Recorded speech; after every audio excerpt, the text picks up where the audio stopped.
BNP regime তো দুর্বল, এটা আমি আগেও বলছি, কিন্তু সমস্যা হইতেছে বিরোধী দলও দুর্বল। সংসদে যে ভূমিকা দেখার কথা ছিল সেই জায়গায় জামাত আর এনসিপি দাঁড়াইতে পারতেছে না। যে জোটকে দেশের মানুষ রাষ্ট্র ক্ষমতা দেওয়ার জন্য তৈরি হয়েছিল, সেই দেশের মানুষ তো তাদের কাছ থেকে একটা শক্তিশালী বিরোধী দলের ভূমিকা চায়। সে ভূমিকা কি তারা রাখতে পারছে জামাত এনসিপি? হ্যাঁ, পারে নাই। এমন দুর্বল একটা রেজিম, যা কিনা প্রত্যেক দিন একটা করে ভুল করতেছে, তারা তো তুলা ধুনা করে দেওয়া যায়। এডিটর সাহেব, এটা তুলা ধোনার একটা সাউন্ড দেন না, এটা পাশে পাশে তুলা ধোনার সাউন্ড দেন।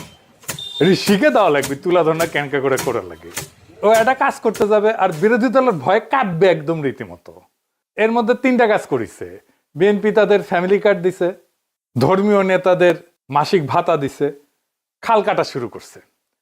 এই তিনটা কর্মসূচি নিয়ে তো বিরোধী দলে হাউকাও লাগাই দেওয়ার কথা। উল্টা দেখি জামাতের আমির খাল কাটা নিয়ে সাধুবাদ জানাইতেছে, আবার নাসিরউদ্দিন পাটোয়ারি স্বাগত জানাইতেছে, পারলে যে জয়েন দেয় উঠি। কি আর কমু এদের, মাঝে মাঝে মনে হয় হে খোদার দড়ি ফেলাও, বায়ে উঠে যাই। আগে ফ্যামিলি কার্ডের বিষয় আসি।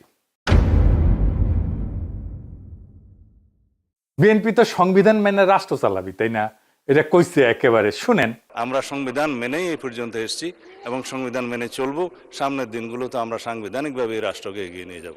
দেখেছেন, সংবিধানের দোহাই তো কাওয়াও দিত, মানে কাওয়া কাদের, কাওয়া কাওয়া কাওয়া কাদের। সংবিধান যা বলবে আমরা তাই করব। কাওয়া যে কইছিল পালাবো না, মির্জা ফখরুলের বাসা আছে না, মির্জা ফখরুলের বাসায় গিয়ে থাকবো, ঠাকুর গায়ে একটা বাসা আছে না। পালাবো না, প্রয়োজনে ফখরুল সাহেবের বাসায় গিয়ে উঠবো। কি জায়গা দেবেন? না হলে ঠাকুর গায়ের বাড়ি আছে না, ওই বাড়িতে গিয়ে উঠবো। ঠিক আছে? বড় জ্বালা জ্বালা। শুনিছেন, আমার তো মনে হয় এই শিলং সালাউদ্দিনের বাসাত গিয়ে উঠিছে এই কাওয়া কাদের।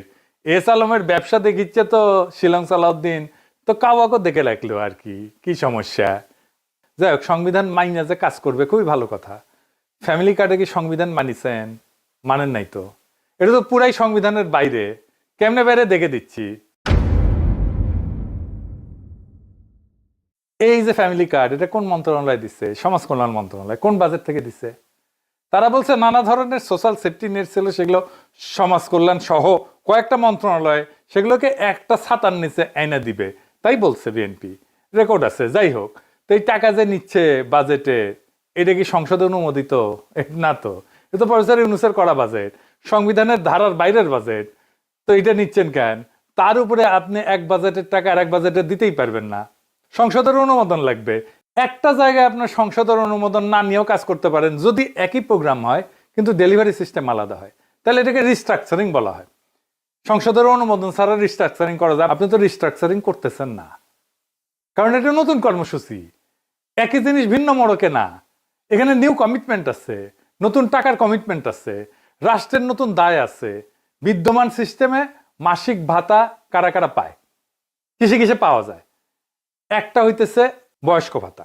কত টাকা? 600 টাকা পার মাস। তার কি বিধবা ভাতা বা স্বামী পরিত্যক্ত ভাতা, প্রত্যেক মাসে 550 টাকা। আর কি প্রতিবন্ধী ভাতা, 850 টাকা প্রত্যেক মাসে।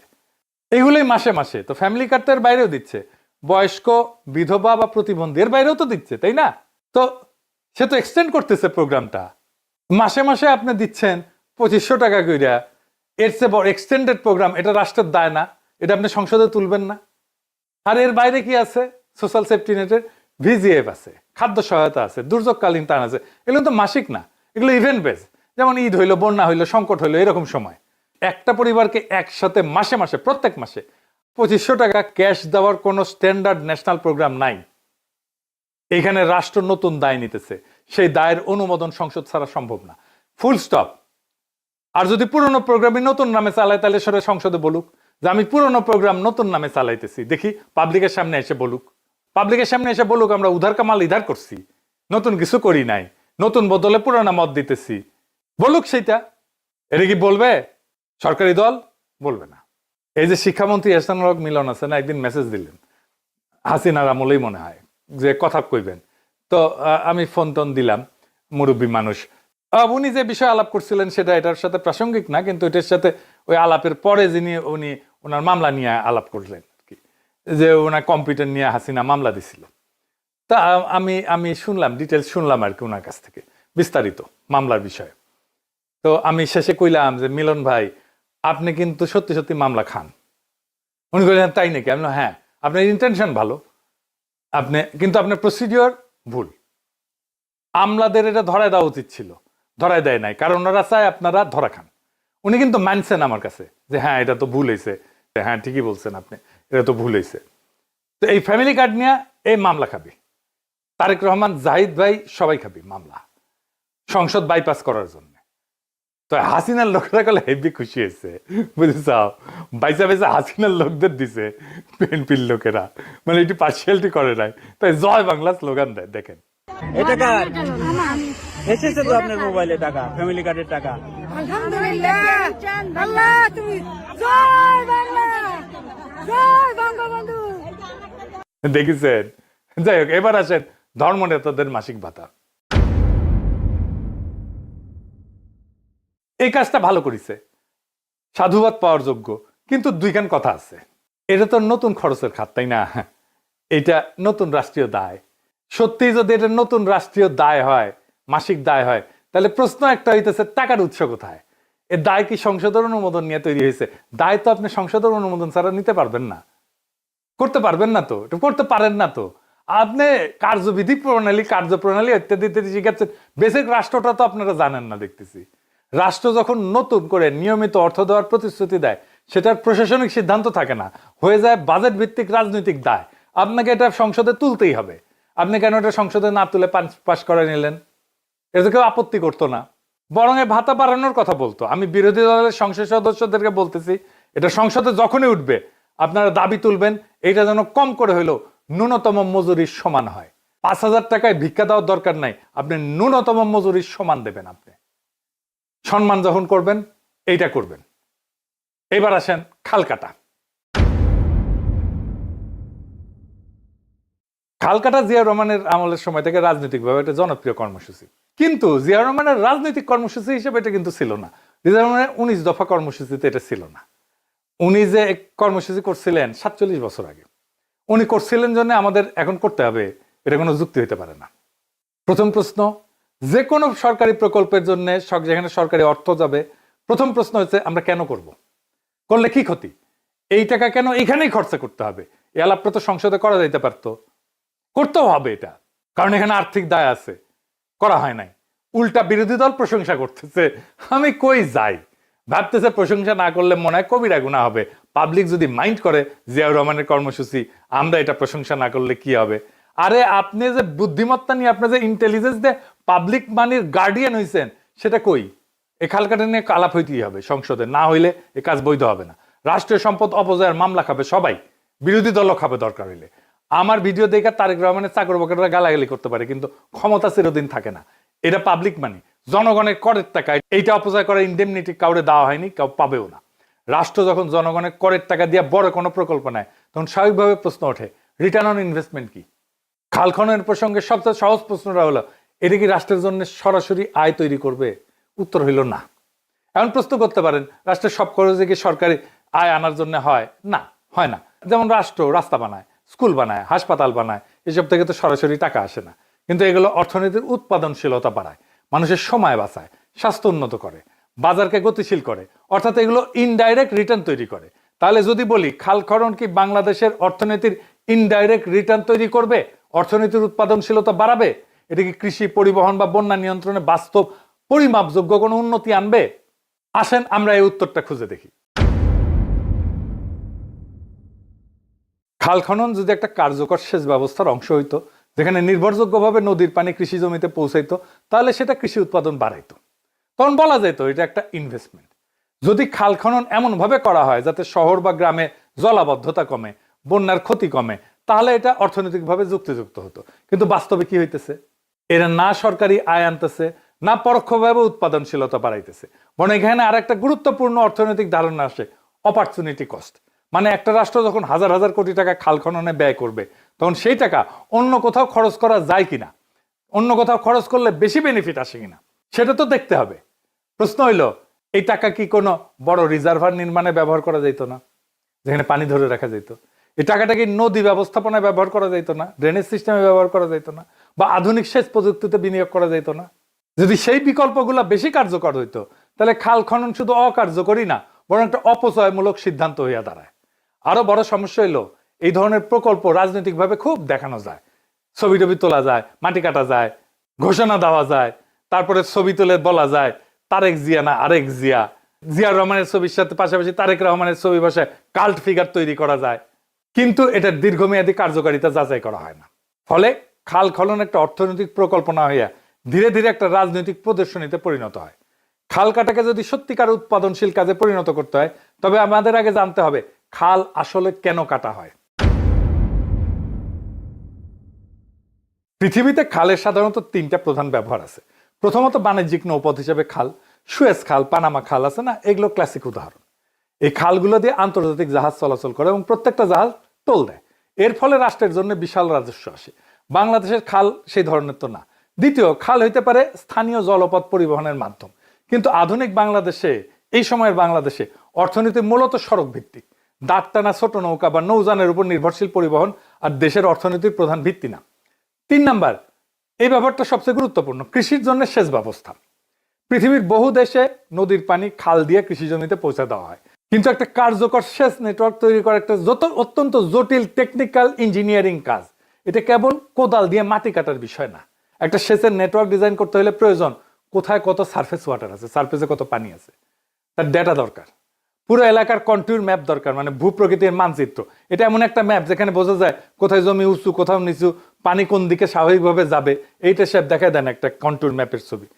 পানির প্রাকৃতিক প্রবাহের দিক কোন দিকে, কোথায় গ্র্যাভিটি পানি নিয়ে যাবে আর কোথায় পাম্পিং স্টেশন লাগবে, এই ধরনের তথ্য ছাড়া আন্দাজে খাল কেটে দিলে সেটা কার্যকর সেচ ব্যবস্থায় পরিণত হয় না। বলা হইতেছে বর্ষায় পানি ভরবে আর শুষ্ক মৌসুমে পানি ধরে রাখবে। যদি খালের ঢাল নদীর দিকে হয়, তাহলে বর্ষায় পানি আসবে আর বর্ষা চলে গেলে পানি নামবে। বাংলাদেশের বাস্তবতায় কৃষকেরা মূলত ভূগর্ভস্থ পানি ব্যবহার করে ডিজেল বা বৈদ্যুতিক পাম্পের মাধ্যমে সেচ দেয়, অর্থাৎ কৃষি সেচের প্রধান উৎস এখনো গ্রাউন্ড ওয়াটার। খালের আর একটা সম্ভাব্য ব্যবহার হলো ড্রেনেজ, অর্থাৎ জলাবদ্ধতা দূর করা। কিন্তু এটা একটা জটিল পরিকল্পনার বিষয়। পানি কোথায় দিয়ে যাবে, কোথায় দিয়ে পড়বে, শেষ পর্যন্ত কোন নদী বা জলাধারে যে সংরক্ষিত হবে, এই সমস্ত পরিকল্পনা ছাড়া খাল খনন করে জলাবদ্ধতার সমাধান হয় না। দুনিয়া অবশ্য সফল ক্যানাল সিস্টেম আছে। মিশরের নীল নদকে কেন্দ্র করে 1000 বছরের সেচ ব্যবস্থা তৈরি হয়েছে। সিন্ধু নদকে ইয়ে করে 5000 বছর আগে সিন্ধু নদকে কেন্দ্র করে সেচ ব্যবস্থা তৈরি হয়েছিল। আধুনিক যুগে president Gamal Abdel Nasser Aswan High Dam নির্মাণ করে এবং এর ফলে বিশাল লেক নাসের রিজার্ভার তৈরি হয়। এই বাঁধের ফলে নীল নদের বার্ষিক বন্যা কার্যত নিয়ন্ত্রণে আসে এবং সারা বছর কৃষিতে পানি সরবরাহ করা সম্ভব হয়। কিন্তু বাংলাদেশে যদি ইরিগেশন নেটওয়ার্ক আমাদের তৈরি করতে হয়, তাহলে এটার জন্য ইন্ডিয়ার সাথে চুক্তি করা জরুরি। কেন জরুরি? কারণ হইতেছে, ধরেন চুক্তি মোতাবেক ভারত বলল যে তারা আমাদেরকে মেঘনা নদীর সমস্ত পানি ছেড়ে দিবে, তারা পদ্মা নদীর পানি ব্যবহার করবে। ভারত কোন দিক দিয়ে আমাদেরকে পানি দিবে, নেটওয়ার্ক ডিজাইন সেদিক দিয়ে শুরু করতে হবে, তাই না? আন্দাজে অন্যদিকে হাজার হাজার কোটি টাকা খরচ করে খাল খনন করে রাখলে সেটা একদম পানিতে যাবে, কারণ কাজে আসবে না। ইন্ডিয়া যদি ওই দিক দিয়ে পানি না দেয়, তাহলে আমরা খাল খনন করে করবোটা কি? আপনি জানেনই না পানি আসবে কোন দিক দিয়ে, তাহলে খাল কাটতেছেন কোন হিসাব কইরা?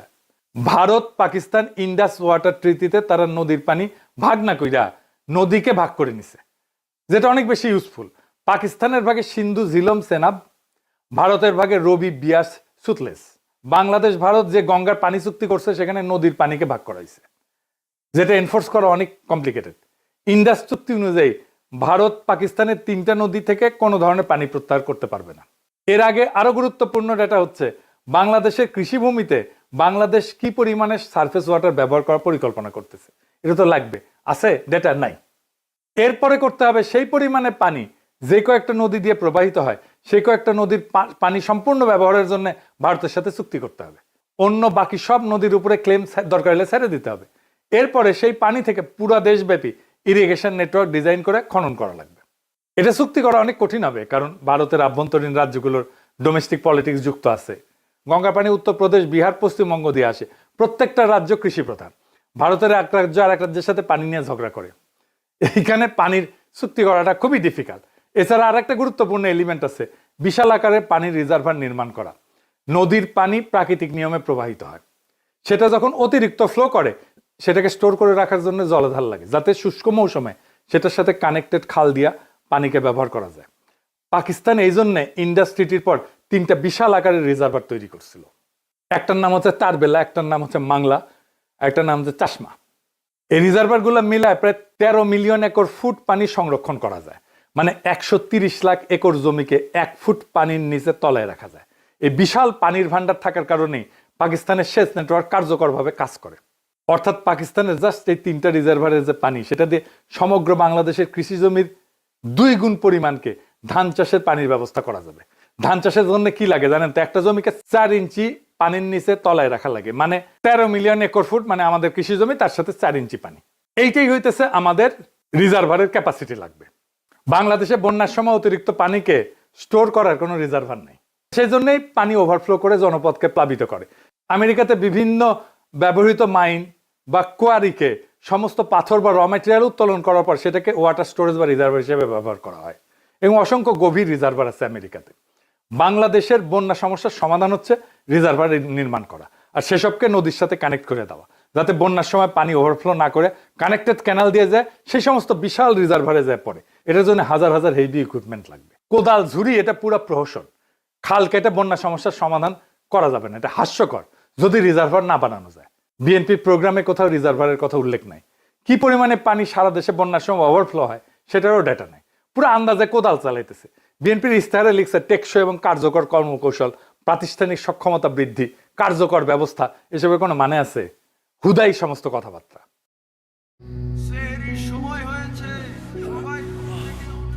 মা, আচ্ছা এটা কি হচ্ছে? তোমার প্রিয় বোয়াল মাছ।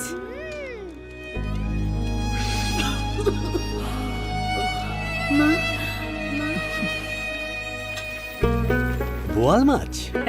গ্রামে রোজার সময় রান্নার সেই মুহূর্তগুলোর কথা মনে পড়ে? মনে নেই আবার?